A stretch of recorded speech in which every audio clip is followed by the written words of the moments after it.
বাবা মার কাছে সন্তানের দাম 10 লক্ষ টাকা।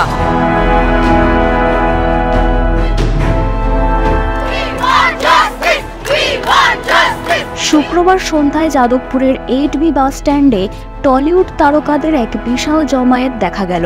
অভয়া ধর্ষণ ও হত্যা মামলার দ্রুত বিচার চেয়ে রাজ্যের বিভিন্ন প্রান্তে শুরু হওয়া প্রতিবাদে তারাও সামিল হলেন। এই ধরনের অপরাধমূলক ঘটনার প্রতিবাদ করা দরকার।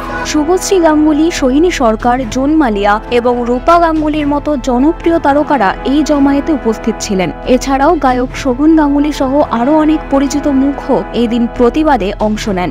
সন্ধ্যার হিমেল হাওয়ায় মিছিলের প্রত্যেকটি স্লোগান যেন আরও তীব্র হয়ে ওঠে।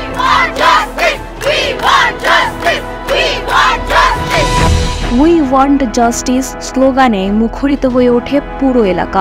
সাধারণ মানুষ থেকে শুরু করে তারকারা সবাই একত্রে দাবি জানিয়েছেন অভয়া মামলার দ্রুত বিচার হোক। এদিনের জমায়েতে টলিউডের তারকাদের একাত্মতা ও মানবিকতার বার্তা যেন রাজ্যের প্রতিটি রাস্তা ধরে ছড়িয়ে পড়ে। বিনোদন জগতের সব খবরাখবর সবার আগে পেতে সাবস্ক্রাইব করুন বিনোদন চিত্র ইউটিউব চ্যানেল আর পাশে থাকা বেল বাটনটি ক্লিক করতে ভুলবেন না।